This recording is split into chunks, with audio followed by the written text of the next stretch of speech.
बिस्मिल्लाहिर्रहमानिर्रहीम, अस्सलामु अलैकुम। आज के इस लेक्चर में हम टेंसेस की पहचान के ऊपर बात करेंगे कि जो इंग्लिश के अंदर 12 टेंसेस इस्तेमाल होते हैं, उनको आपने उर्दू में जब कोई फ़िक्रा लिखा होता है तो आप उनको किस तरीके से ये पहचान करनी है कि ये किस टेंस का फ़िक्रा है।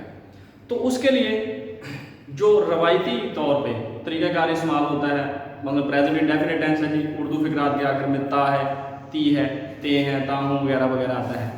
ये जो पहचान का तरीका है इट इज़ वेरी आउटडेटेड, और आउटडेटेड अगर आप इसको ना भी समझें तो भी मैंने ये देखा है कि ये स्टूडेंट्स की जो समझ बूझ है उसको पूरा करने से ये कासर है। इन तरीक़ों से आपको टेंसेस नहीं सीखने चाहिए। हम बात करेंगे आज के लेक्चर में कि what is the right method कि आपने टेंसेस की पहचान उर्दू फ़िक्रात के अंदर किस तरह से करनी है। So let's move on to our lecture. I am Khabar Khan and you are watching me on our YouTube channel learn with Khan.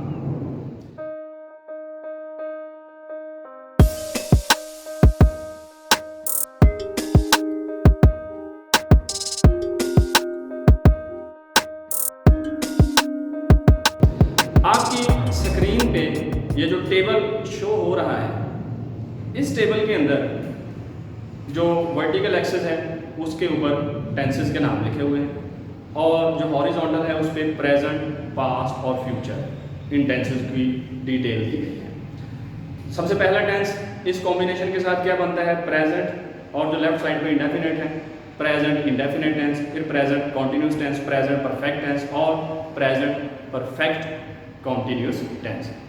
इसी तरीके से यही टेंसेस पास्ट में हैं चारों, और यही टेंसेस फ्यूचर में हैं। जो असल बात है वो ये है कि इस टेबल के अंदर उर्दू के अंदर फ़िक्रात लिख दिए गए हैं। आपने किसी एक टेंस की पहचान को याद नहीं रखना, बल्कि इन 12 के 12 टेंसेस को बेयक वक्त टेबल की फॉर्म में इन फ़िक्रात को याद रखना है। और आपको पता होना चाहिए, मसला अगर मैं कहता हूँ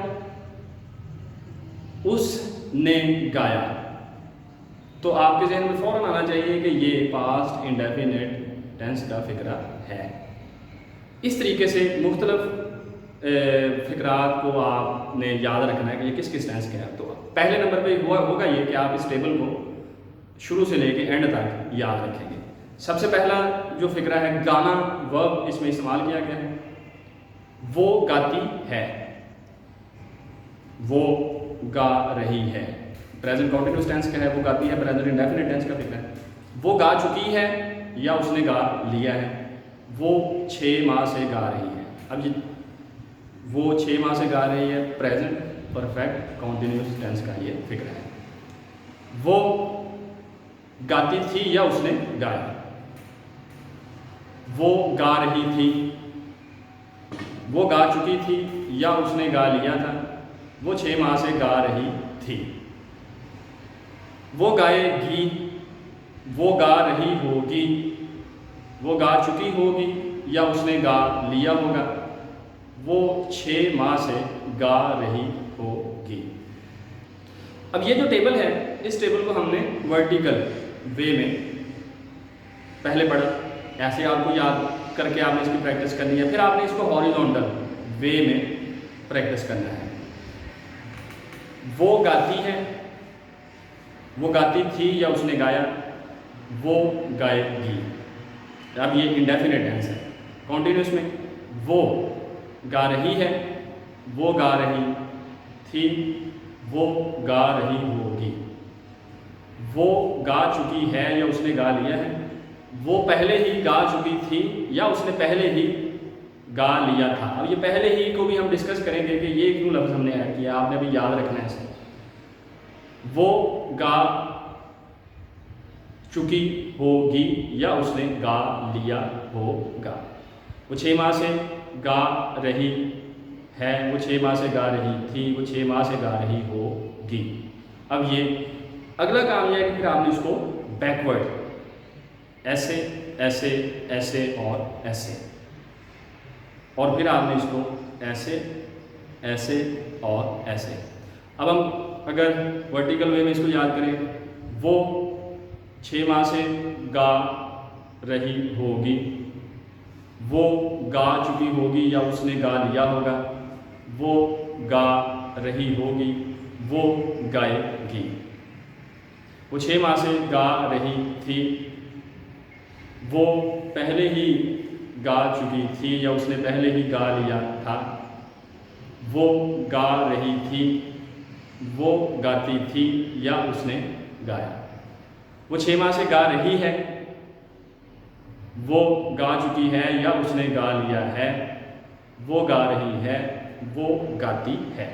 अब आपके जहन में है कि ये कौन सा, जब भी मैं लफ्ज़ बोल रहा हूँ तो फ़ौरन आपके जहन में क्लिक करना चाहिए किस टेंस का फिक्र है, और ये प्रैक्टिस से होना है। इसी तरीके से आपने प्रैक्टिस करनी है।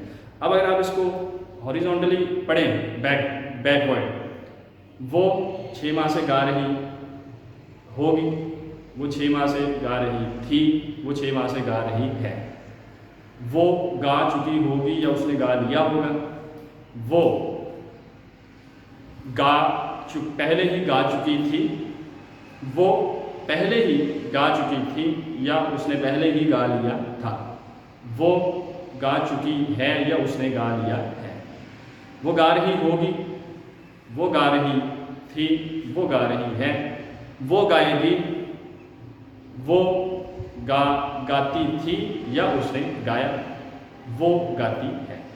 तो जब आपने इन सेंटेंसेस की इतनी प्रैक्टिस कर ली होती है तो फिर आपको उर्दू के किसी फिक्रे की पहचान में कोई भी दुश्वारी पेश नहीं आती कि किस टेंस का फिक्रा है। अगले लेक्चर में हम इसी टेबल को इंग्लिश में डिस्कस करेंगे, तो आपको ये भी पता चलेगा कि इंग्लिश में इस टेबल को आपने कैसे याद करना है। तो आप उसमें भी आपको किसी हेल्पिंग वर्ब और वर्ब का फिर इशू नहीं रहता। अगले लेक्चर में फिर आपसे मुलाकात होगी, तब तक के लिए खुदा हाफिज़।